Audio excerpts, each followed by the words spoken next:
बघा आता आपण डिस्कस करणार आहोत एक्झरसाइज 1.1 मधील क्वेश्चन नंबर 1, जो मागील पार्टमध्ये आपण डिस्कस केलेला आहे बेसिक, त्याच्यावर आधारित question number 1 exercise 1.1 question number 1 discuss करणार आहोत. तर क्वेश्चन 1 काय आहे बघा, write the truth value of following statements. बघा हे एकूण 15 स्टेटमेंट दिलेले आहेत, त्यापैकी 7 स्टेटमेंटचे ट्रूथ व्हॅल्यू तुम्ही सॉल्व्ह करायचे आहेत. होमवर्क म्हणून पण याच्यामध्ये दिलेले आहेत तुम्हाला पण, आणि मी पण यातले 8 प्रॉब्लेम काय करणार आहोत, सॉल्व्ह करणार आहे. तर करूया स्टार्ट सोल्युशन. बघा आता फर्स्ट काय आहे, 5 + 4 = 13. आता 5 + 4 = 13, 5 + 4 = 13. ओके, म्हणजे आता बघा 5 + 4 9, 9 = 13 असते का, नाही. and therefore it is काय होईल, it is false statement. काय होईल, it is false statement, it is false statement. therefore it's काय होईल, its truth value equal to f होईल. काय होईल, its truth value equal to f होईल. आता याच्यामध्ये बघा सेकंड काय आहे बघा, x - 3 = काय होईल, 14. x - 3 = 14. आता आपण डिस्कस केलेलं आहे ओपन सेंटेन्स म्हणजे काय, आणि त्यामध्ये आपण एक एक्झाम्पल घेतलं होतं बघा, x + 2 = 7, x + 2 = 7. तर तशाच टाईपचं काय हे एक्झाम्पल आहे बघा, x - 3 = 14. म्हणजे काय, this is open sentence, this is open sentence, this is open sentence. therefore this is not statement, this is not statement. Okay, आणि स्टेटमेंटच नसल्यामुळे याला कोणतीही ट्रूथ व्हॅल्यू नसणार आहे. ओके, तर आता बघा थर्ड आहे होमवर्क. थर्ड काय, क्लोज द डोअर. ओके, आता फोर्थ बघूया, 0 is complex number, 0 is complex number. Okay, तर आता बघा 0 इज कॉम्प्लेक्स नंबर, तर आपण एक घेऊया कॉम्प्लेक्स नंबर, z = 0. आता z = 0 असं त्यांनी म्हणलेलं आहे. 0 इज कॉम्प्लेक्स नंबर, आणि 0ला मी काय म्हणतो, z हा एक कॉम्प्लेक्स नंबर आहे, तो म्हणजे 0. आता 0 कसा लिहू शकतो, कॉम्प्लेक्स नंबरच्या भाषेत लिहू शकतो का बघूया. 0 म्हणजे 0 + 0 आहे, कारण कॉम्प्लेक्स नंबरची डेफिनेशन काय असते, z = a + bi, a + bi. त्यामुळे मी a + bi च्या भाषेत लिहिला 0. हा जो 0 आहे हा मी a + bi च्या डेफिनेशन मध्ये, म्हणजे कॉम्प्लेक्स नंबरच्या डेफिनेशन मध्ये कसं लिहिणार, 0 + 0 आहे. म्हणजेच काय, 0 इज कॉम्प्लेक्स नंबर आहे. आणि therefore गिव्हन सेंटेन्स काय असणार आहे, given sentence is true statement, given sentence is true statement. and therefore its truth value equal to T, कारण ट्रू स्टेटमेंट असेल तर त्याची ट्रूथ व्हॅल्यू असते कॅपिटल T. ओके, आता यानंतर बघूया नेक्स्ट फिफ्थ. बघा फिफ्थ आहे homework, please get me breakfast. पुन्हा सिक्स्थ बघा, सहावा प्रॉब्लेम आहे, congruent triangles are similar. Homework. आता बघा सेवंथ, बघा सेवंथ काय आहे, सेवंथ डिस्कस करूया. ओके, तर बघा सेवंथ आहे, सेवंथ प्रॉब्लेम आहे बघा, काय आहे, x² = x. आता हे सुद्धा काय झालं, हेच झालं, ओपन सेंटेन्स होणार. कारण का बघा, समजा x = 0 घेतलं तर काय होईल, 0² = 0 मिळेल. 1² = x = 1 घेतलं सपोज, तर 1² = 1 आहे. पण सपोज x = 2 घेतलं तर 2² = 2 होतं का, 2² = 2, 3² = 3, 4 स्क्वेअर इक्वल टू 4 होतं का नाही, म्हणजे फक्त 0 आणि 1लाच हे ट्रू राहणार, बाकी राहिलेल्या सगळ्या नंबर्सना काय होईल, हे फॉल्स होणार आहे. म्हणजे इथं मेन्शनच केलेलं नाही, म्हणजे स्टेटमेंटमध्ये या मेन्शनच केलेलं नाही की एक्सच्या कोणत्या व्हॅल्यूज. त्यामुळे हे काय झालं, and therefore given sentence is open sentence, given sentence is open sentence, and therefore it is not statement, and therefore it has no any truth value. Okay, आता त्यानंतर आहे बघा 8th प्रॉब्लेम. बघा 8th प्रॉब्लेम आहे तो तुमच्यासाठी काय आहे, होमवर्क आहे. काय आहे, होमवर्क आहे. 8th problem, quadratic equation can not have more than 2 roots. Quadratic equation can not have more than 2 roots. Okay, homework आहे. त्यानंतर 9th बघा, do you like mathematics. Very easy question आहे बघा, डू यू लाईक मॅथमॅटिक्स. तर बघूया 9th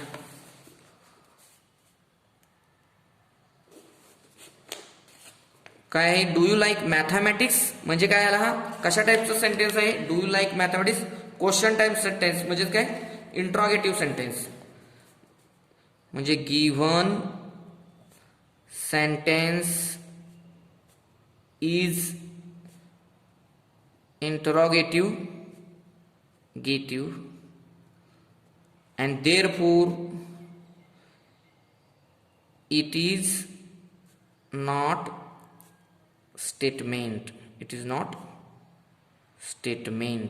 okay, तर त्यानंतर बघूया काय आहे होमवर्क आहे. 10th क्वेश्चन होमवर्क आहे, the sun sets in the west. त्यानंतर 11th बघा, all real numbers are whole numbers. Okay, तर बघूया all real numbers are whole numbers. मी एक रियल नंबर घेतो, लेट x इक्वल टू 3.2. आता हा नंबर घेतलेला आहे, तर हा नंबर होल नंबर आहे का, हा रियल नंबर आहे. लेट x इक्वल टू 3.2 किंवा कोणताही नंबर घ्या तुम्ही, 3.5 घ्या किंवा 3.5 घ्या, हा रियल नंबर आहे, पण हा होल नंबर आहे का. But x equal to 3.5 is whole number आहे का. होल नंबर म्हणजे काय, 1 2 3 4 5 6 7 0, हे सगळे काय आहेत, 0 1 2 3 4 5 6, हे सगळे काय होल नंबर्स आहेत. मग आता x इक्वल टू 3.5 इज काय, is not whole number, and therefore काय येणार आहे, all real numbers are not whole numbers, and therefore given statement is false. आणि दिलेलं जे सेंटेन्स आहे ते फॉल्स स्टेटमेंट आहे, and therefore its truth value equal to काय होईल बघा, ट्रूथ व्हॅल्यू इक्वल काय होणार याची, एफ. काय होईल, truth value equal to F होईल. ओके, आता यानंतर बघूया होमवर्क आहे 12वा बघा problem. Homework, can you speak in Marathi. त्यानंतर बघा 13, x square minus 6x minus 7 equal to 0 when x equal to 7. बघा इथे किती नंबर आहे हा problem, 13 number problem. X square minus 6x minus 7 equal to 0 when x equal to 7. आता इथे बघा, आता तुम्ही इथे पहिल्यांदा म्हणाल की ओपन सेंटेन्स आहे, पण तसं नाही आहे. इथे एक क्वाड्रॅटिक इक्वेशन दिलेलं आहे, पण व्हेन x इक्वल टू 7. आता जर व्हेन x इक्वल टू 7 असेल तर LHS काय होईल बघा, LHS काय होईल, एक्स इक्वल टू 7 इथं ठेवा, मग काय होईल 7 square minus 6 into 7 minus 7. 7 square काय होईल 49 मायनस 42 मायनस 7 इक्वल टू काय होईल बघा किती होईल 0 म्हणजे इक्वल टू RHS. म्हणजे काय आलं दिस सेंटेन्स इज काय आलं सेंटेन्स इज ट्रू स्टेटमेंट आहे. काय आहे ट्रू स्टेटमेंट आहे, लक्षात घ्या.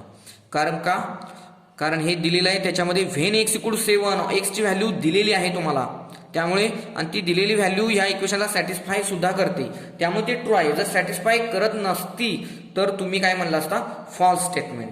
अँड देअरफॉर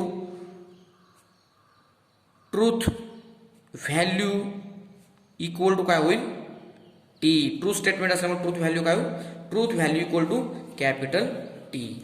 आता नेक्स्ट बघूया XIV 14वा प्रॉब्लेम बघा.